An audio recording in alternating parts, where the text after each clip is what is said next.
Ses fiançailles ont été annulées. Alors elle s'est mariée à un homme pauvre au hasard, sans savoir qu'il était un mystérieux millionnaire.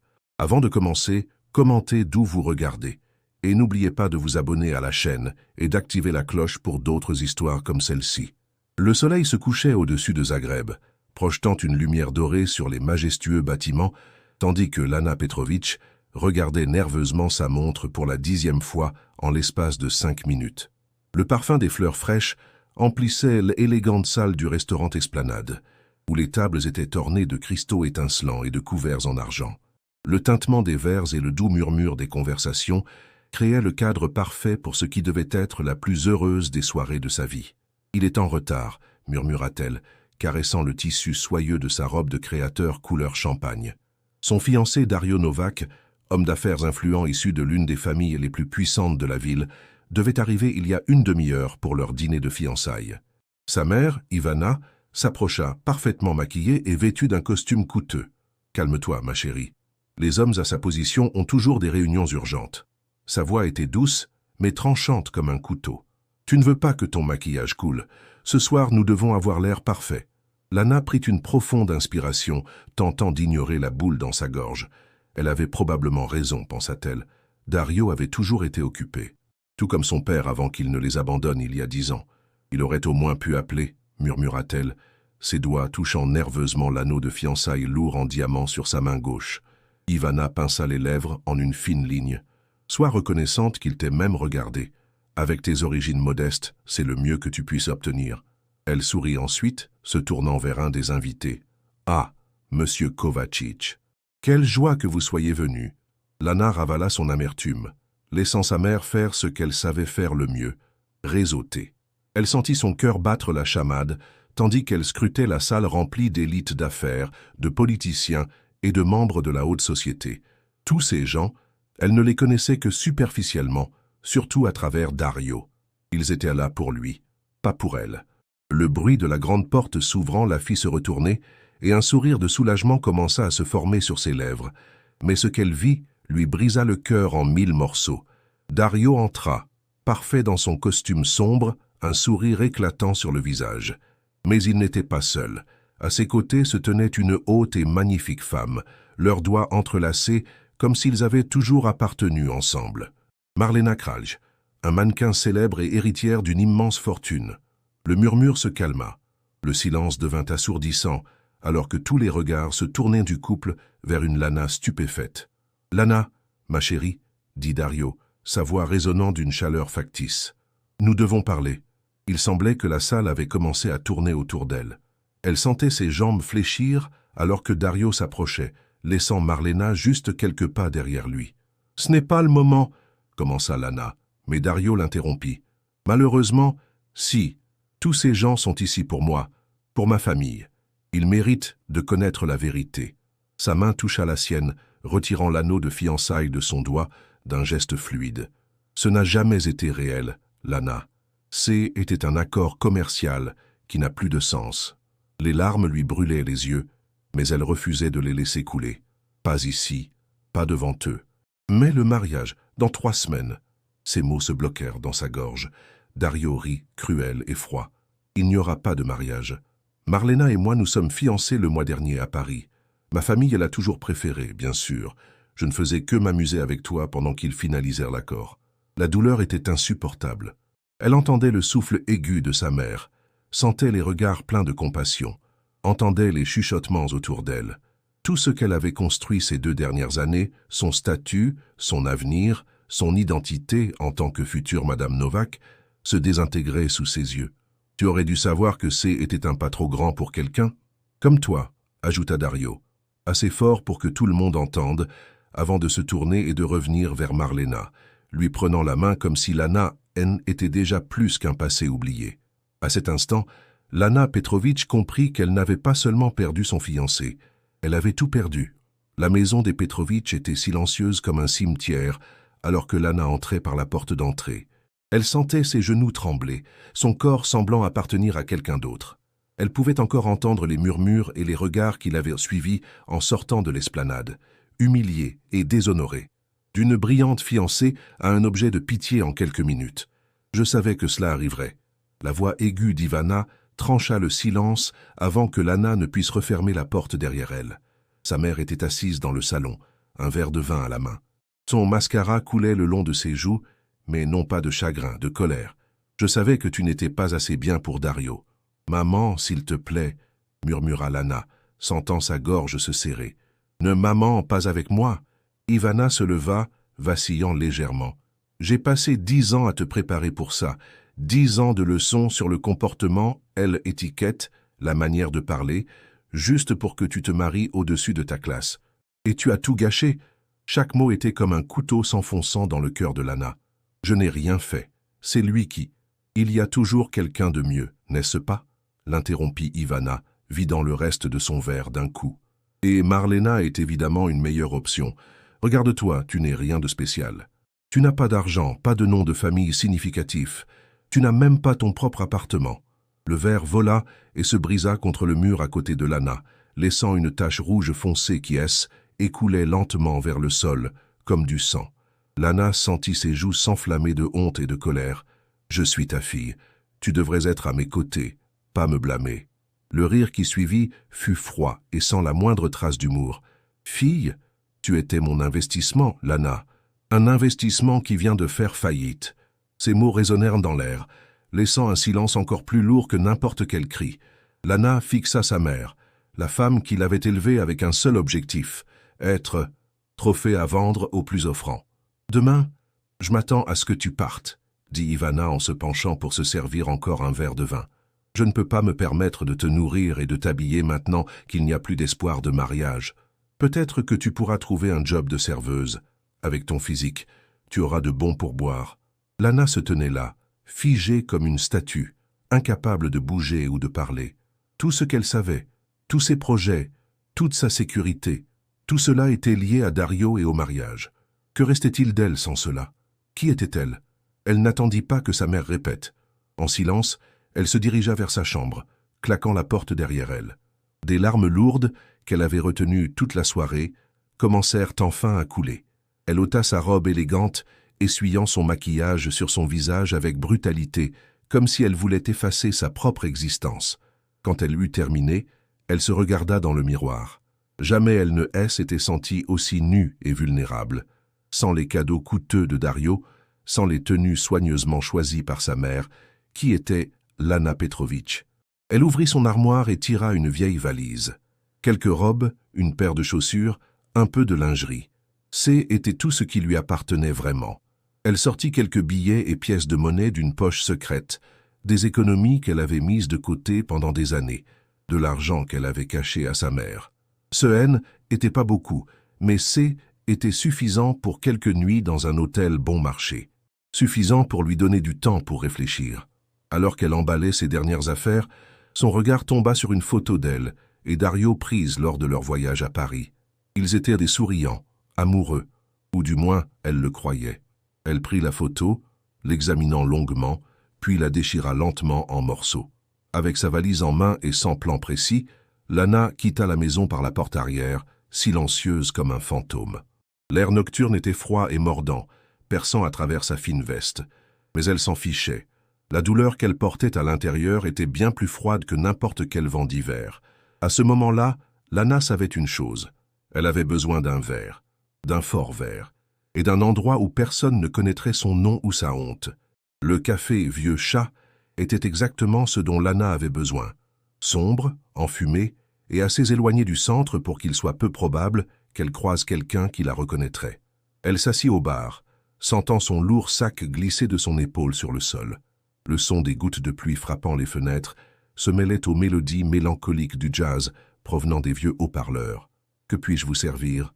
demanda le barman, un homme d'âge moyen au visage fatigué. « Quelque chose de fort, » répondit-elle, les yeux fixés sur la surface usée du bar. « Tout ce qui apaisera mes pensées. » Le barman hocha la tête, sans curiosité ni question, et posa devant elle un verre de liquide ambré. Un bon rakija fait maison, le remède à tous les problèmes. Lana en prit une gorgée, sentant l'alcool lui brûler la gorge et réchauffer son estomac vide. Elle regarda autour d'elle, quelques figures solitaires éparpillées aux tables, chacune perdue dans son propre monde de douleur ou d'oubli. Mauvaise nuit, Une voix masculine profonde interrompit ses pensées. Elle se tourna et aperçut un homme assis à 2 places d'elle. Elle ne l'avait même pas remarqué auparavant. Lana avait l'intention de l'ignorer, mais quelque chose dans son regard, pas de la pitié, mais simplement de la compréhension, l'amena à répondre. « La pire de ma vie. Alors nous sommes sur la même longueur d'onde, » répondit-il en levant son verre dans une sorte de toast triste, pour les pires jours qui nous forcent à apprécier les meilleurs. Lana leva à contre-cœur son verre. Elle n'avait pas l'énergie pour une conversation, encore moins pour flirter. Mais cet inconnu, avec ses cheveux noirs en désordre et sa barbe de quelques jours, n'avait pas l'air intéressé par son histoire ou son corps. Il semblait tout aussi perdu qu'elle. « Marco », se présenta-t-il simplement. « Lana », répondit-elle, décidant d'omettre son nom de famille. Petrovitch ne signifiait plus rien, et Novak ne serait jamais le sien. L'heure suivante se déroula dans un silence qu'ils interrompaient de temps en temps par quelques commentaires, sur la musique, sur le temps, sur le goût du rakija. Des conversations ordinaires entre 2 étrangers, partageant simplement un espace commun et le besoin de ne pas être seuls avec leurs pensées. « Tu sais » dit Marco, après que le barman ait rempli leur verre pour la 3e ou 4e fois, « il y a un vieux dicton. Le moyen le plus rapide d'oublier un ancien amour est de trouver un nouveau. » Lana ricana amèrement. « Je ne cherche pas l'amour. L'amour est une tromperie. Et que cherches-tu » La question la prit au dépourvu. Que cherchait-elle? Un abri, du réconfort, l'oubli. « Je ne sais pas » admit-elle finalement. « Peut-être juste un moyen de survivre aux quelques jours suivants, jusqu'à ce que je trouve quoi faire ensuite. » Marco hocha la tête comme si elle avait dit quelque chose de profondément sage. « Peut-être que je peux t'aider avec ça. »« Comment » demanda-t-elle, sentant le rakija lui monter à la tête, rendant le monde plus doux et moins douloureux. « J'ai un appartement. Ce n'est rien de spécial, mais il a un toit et de l'eau chaude. Tu peux rester jusqu'à ce que tu décides quoi faire. Je ne couche pas avec des inconnus pour un toit, » répondit-elle sèchement. Marco sourit, sincèrement et sans amertume. « Je n'ai pas proposé ça. J'ai un canapé. Ou, si tu préfères, on peut faire quelque chose de fou. » « Fou !» Elle leva un sourcil. « Se marier. » Les mots flottaient dans l'air entre eux, absurdes et impossibles. Puis, Lana fit quelque chose qu'elle n'avait pas fait de toute la journée. Elle sourit. Était un sourire rauque, surprenant, libérateur. « Tu es fou, » dit-elle, mais sans colère. Marco haussait les épaules. « Peut-être, mais réfléchis. Au lieu d'être la fiancée laissée, tu serais la femme qui s'est enfuie avec un mystérieux étranger. Une bien meilleure histoire, non?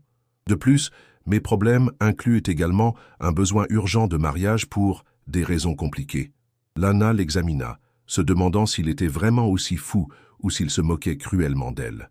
Mais dans ses yeux, elle vit quelque chose de sincère, peut-être un désespoir semblable au sien. « C'est la chose la plus folle que j'ai jamais entendue, » dit-elle, buvant le reste de son rakija d'un seul coup.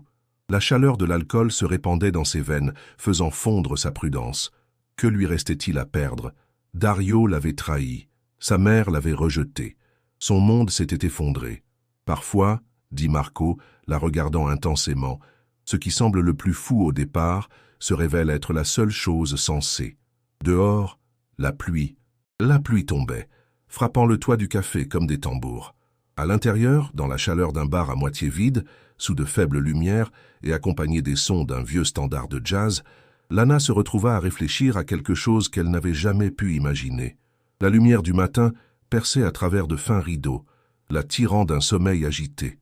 Pendant un instant, elle était désorientée, ne reconnaissant pas le vieux canapé sur lequel elle était allongée.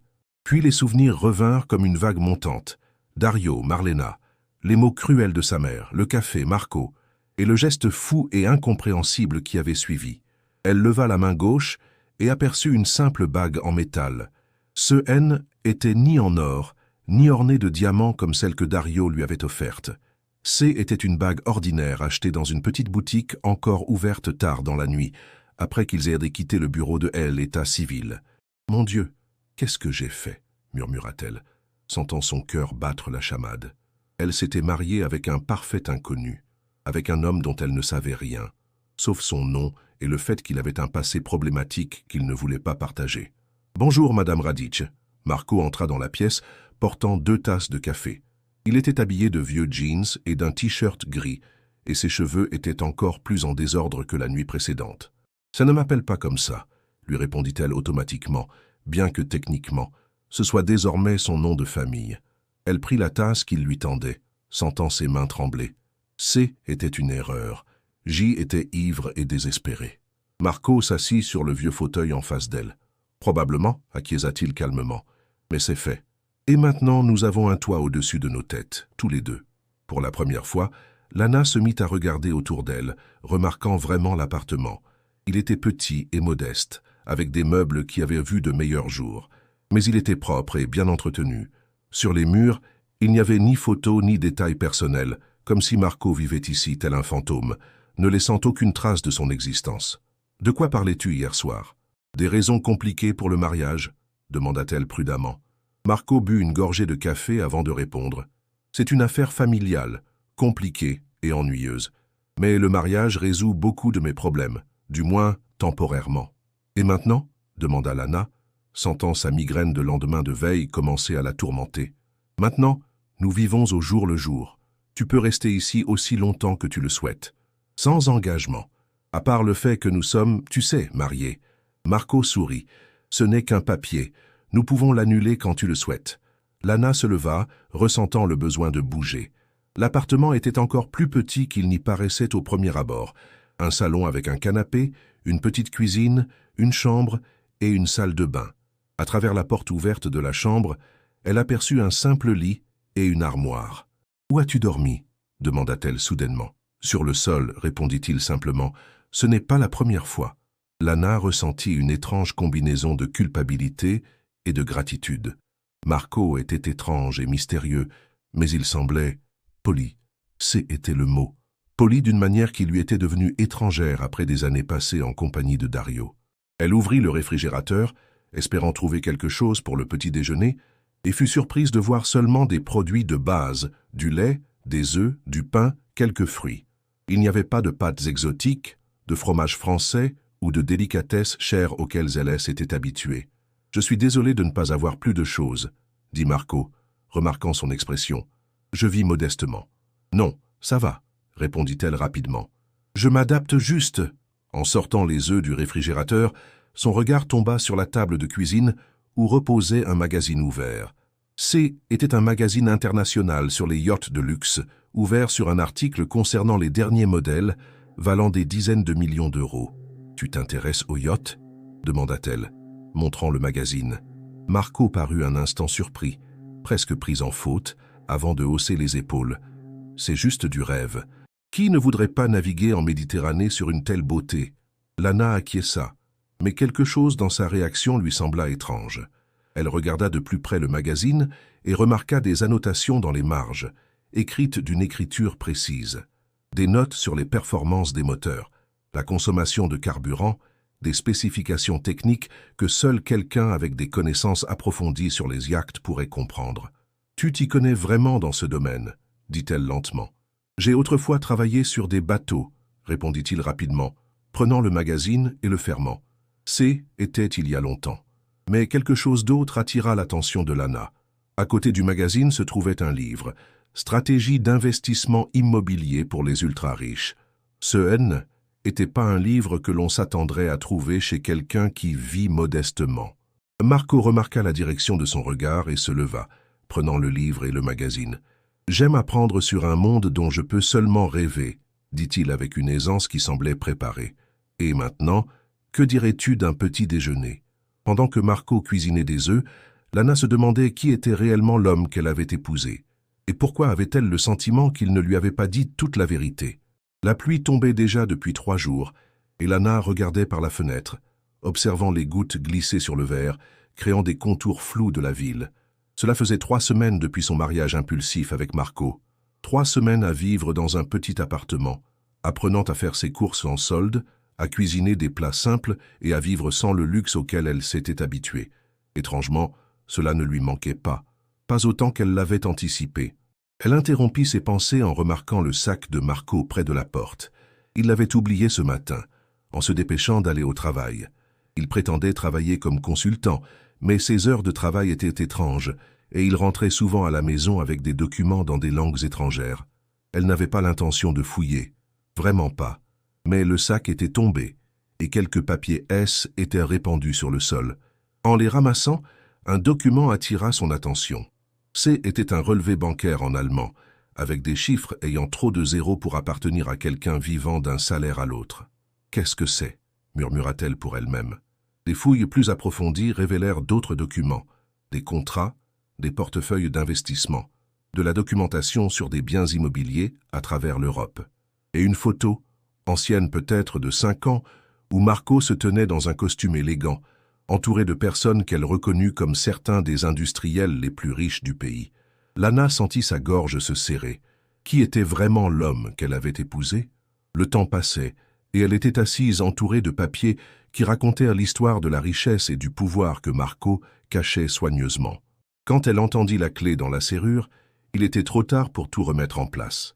Marco s'arrêta sur le seuil, son regard parcourut les documents éparpillés et s'arrêta sur le visage de Lana. « Peux-tu expliquer cela » demanda-t-elle, tenant un relevé bancaire. « Où cela » Elle leva une photo. « Qui es-tu réellement, Marco » Le silence était lourd et tendu entre eux. La pluie continuait de frapper les fenêtres, créant une ambiance sonore pour ce qui semblait être les minutes les plus longues de sa vie. « Mon nom complet est Marco Alexander Radić, dit-il finalement, fermant la porte derrière lui. L'héritier de Radić Industries. Lana le regarda, sentant son monde se retourner encore une fois. Radić, comme la famille milliardaire Radić. Ceux qui possèdent la moitié de la côte adriatique.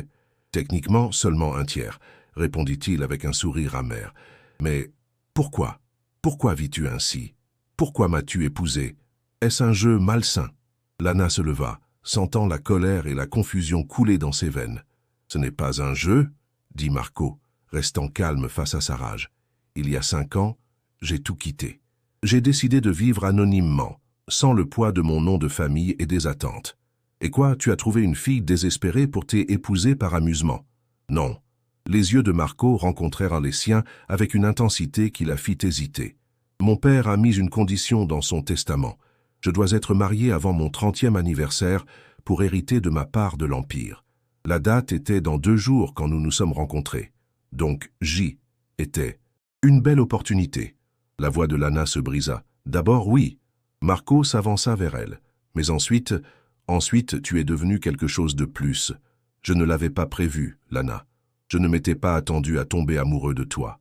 Les mots flottaient dans l'air entre eux, prononcés mais encore non acceptés. Amoureux? Répéta-t-elle, l'incrédulité tintant sa voix. Tu ne me connais même pas. Je sais que tu es plus forte que tu ne le penses. Je sais que tu as un sourire que tu gardes seulement pour les moments où tu penses que personne ne te regarde. Je sais que tu pleures devant les films avec une fin heureuse, plus souvent que devant les tristes. Je sais que tu as peur de l'avenir, mais tu le construis quand même, jour après jour. Chaque mot frappait Lana comme une flèche, brisant les murs de défense qu'elle avait construits depuis que Dario l'avait trahie. « Ah, pourquoi ne m'as-tu rien dit ?» demanda-t-elle, sentant des larmes brûler ses yeux. « Parce que je voulais que quelqu'un m'aime enfin pour ce que je suis et non pour ce que j'ai, » répondit-il simplement. « Toute ma vie, les gens m'ont regardé comme un compte bancaire ambulant, même les femmes qui prétendèrent m'aimer. » Lana ressentit une douleur aiguë à ces mots. Et n'était-elle pas aussi avec Dario en partie à cause de ses ressources, à cause de la vie qu'il pouvait lui offrir? « Et maintenant ?» demanda-t-elle doucement. « Tu retournes dans ton empire avec une nouvelle femme trophée? Tu redeviens l'héritier riche ?»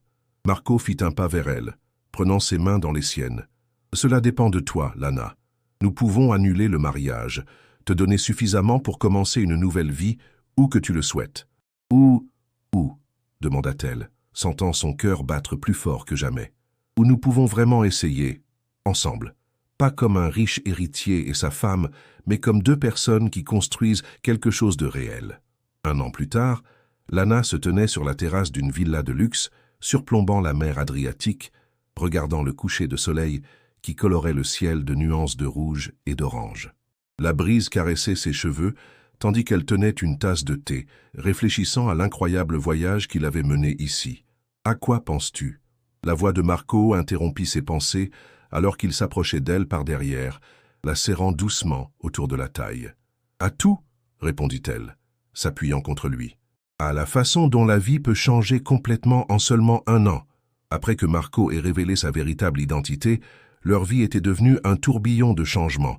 Ils avaient décidé d'essayer de construire une vie commune, mais selon leurs propres conditions. Marco était retourné dans l'entreprise familiale, mais en tant qu'homme avec de nouvelles priorités et une vision. Et Lana avait trouvé sa passion. Les premiers résultats de notre fondation sont arrivés, dit-elle, lui montrant une tablette. Nous avons déjà aidé 20 femmes à lancer leurs propres entreprises, et elles réussissent toutes. Marco sourit, lisant le rapport. La fondation Nouveau Départ était l'idée de Lana, une organisation dédiée à aider les femmes en difficulté, leur offrant non seulement un soutien financier, mais aussi une éducation, du mentorat et un réseau de soutien. « Je suis fier de toi, dit-il, l'embrassant sur le front. J'ai toujours su qu'il y avait plus en toi que ce que l'on te permettait de montrer. » Lana se tourna vers lui. « Je ne peux toujours pas croire que tu as pu m'aimer quand j'y étais cette personne. » « Quelle personne ? Cette fille superficielle obsédée par le statut et l'apparence, celle qui était avec Dario seulement à cause de son nom et de son argent. » Marco secoua la tête. « Je n'ai jamais vu cette personne. J'ai vu une femme qui était convaincue que C était tout ce qu'elle pouvait être, parce que personne ne lui avait jamais montré d'autres possibilités. » Le son de la sonnette interrompit leur conversation. Lana leva un sourcil. « Tu attends quelqu'un ?»« Surprise, » répondit Marco avec un sourire mystérieux. Quand la porte s'ouvrit, Lana resta sans voix. Sur le seuil se tenait sa mère, Ivana, visiblement plus âgée et fatiguée que la dernière fois qu'elle l'avait vue. « Maman ?» murmura Lana, sentant son cœur battre la chamade. « Je l'ai invitée, » dit Marco doucement. « Je pense qu'il est temps. » Ivana s'avança nerveusement vers Lana, ses yeux remplis d'émotions que Lana n'avait jamais vues chez elle. Peur, regret, espoir. « Lana » commença-t-elle d'une voix tremblante. « Je sais que je n'ai pas le droit d'être ici après tout. Mais je devais te voir, te dire... »« Quoi, maman ?» demanda Lana, ressentant une étrange sérénité. Elle n'était plus la fille brisée du café, ni l'héritière gâtée que sa mère avait essayé de créer.